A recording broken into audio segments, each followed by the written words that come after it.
Hello, എന്താ ഇവിടെ ഇരിക്കുന്നത്? ഭയങ്കര ആഗ്രഹം ഉണ്ണിക്കുട്ടൻ്റെ ട്യൂഷൻ പഠിക്കാൻ. ഇതാ ട്യൂഷൻ പഠിപ്പിക്കുന്ന മിസ്. അതുകൊണ്ട് അതെ ഉണ്ണിക്കുട്ടൻ ഇന്ന് ട്യൂഷൻ ഇരിക്കുന്നുണ്ട്.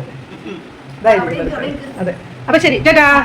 അമ്മുക്കുട്ടി കുറേ ദിവസമായിട്ട് കരഞ്ഞ് കാല് പിടിച്ച് പോയതാണ് കേട്ടോ ട്യൂഷന്. അമ്മുക്കുട്ടി ട്യൂഷൻ കഴിഞ്ഞ് വരുന്നേ. അമ്മു, എങ്ങനെ ഉണ്ടായിരുന്നു ട്യൂഷൻ? വണ്ടി മാറ്റാൻ പറ്റത്തില്ല. ഞാൻ ഓടിക്കുന്ന വണ്ടിയുടെ അവിടെ അതെ ഒരു വണ്ടി മാറ്റാൻ എന്ന് പറഞ്ഞ ഒരാൾ വന്നിരിക്കുന്നത് ഗൈസ്. ഞാനിവിടെ പാർക്ക് ചെയ്തിരിക്കുവായിരുന്നു.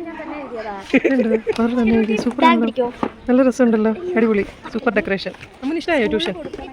എന്നും വരുന്നുണ്ടോ ഇനി? എങ്ങനെയുണ്ട് ട്യൂഷൻ? എങ്ങനെയുണ്ട് ട്യൂഷൻ? എന്നും വരുന്നോ? ശങ്കരൻകുട്ടിക്ക് എങ്ങനെയുണ്ട് ട്യൂഷൻ? നല്ലയാണോ?